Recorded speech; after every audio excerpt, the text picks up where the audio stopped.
Hi, welcome to 180 Days of Lang. We are starting Unit 2 today.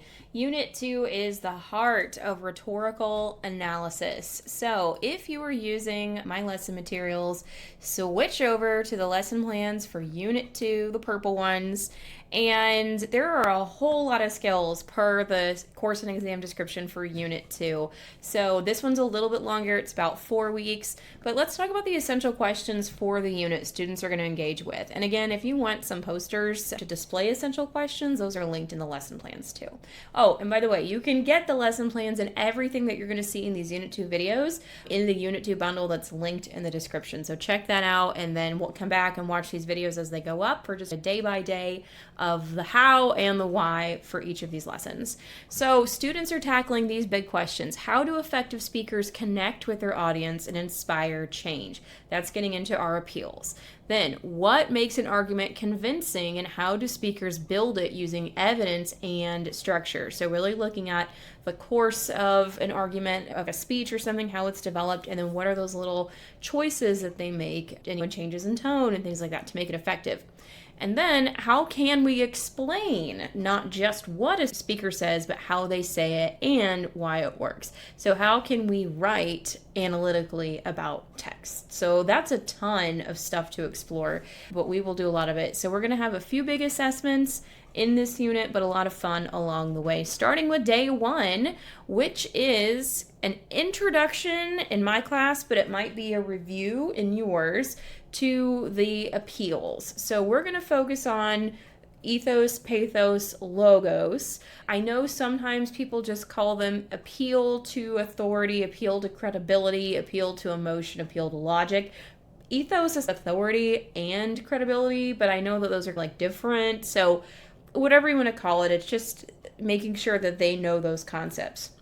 I use the Greek names because that's a little shorter, but when students are writing essays, they're probably stronger if they're not using the Greek names. They're just saying what the writer's doing and how it's affecting the audience. So anyway, they have to learn these concepts first. If they already know them, this is going to be a quick review. If they don't, then I highly recommend you do the flashcard method. On the right-hand side of my screen, I have a couple of styles of flashcards. I'm moving towards these ones that have the big words on the front and then just lines for writing on the back. And I'm going to print off sets of these and then have students cut them apart at the beginning of the lesson. And they're going to take their notes on the appeals on the back of each flashcard. And then I'm going to challenge them to color or decorate the front in such a way to help them remember the difference between them. Or if you have access to color printing and you want to do it this way, you can just print off these colored versions, and that's already done for them if that's not quite as important to you.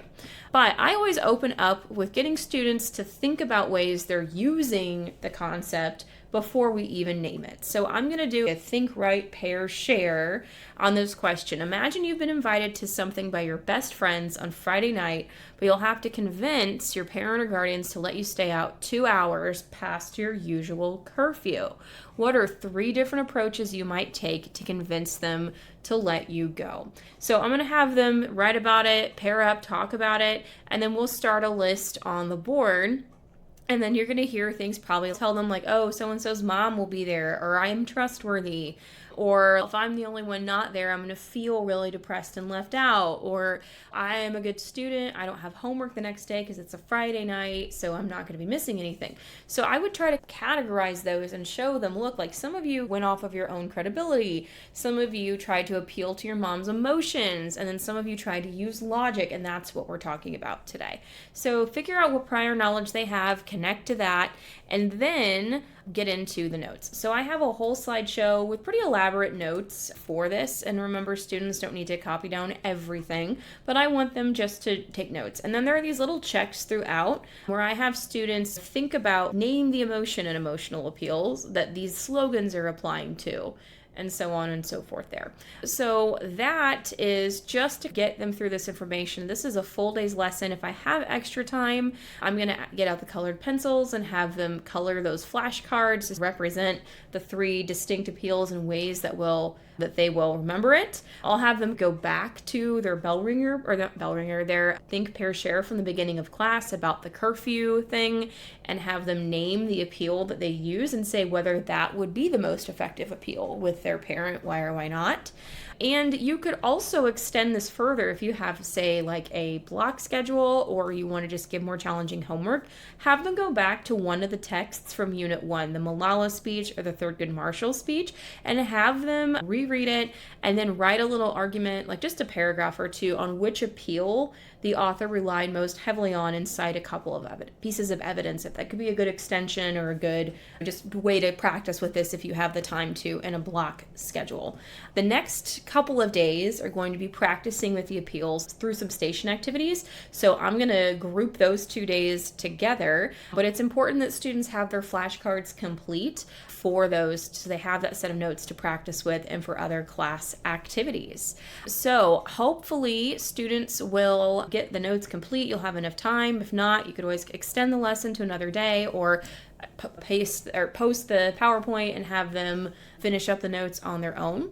But this is the introduction to rhetorical analysis, understanding the appeals. All right, so more practice with it in the next video.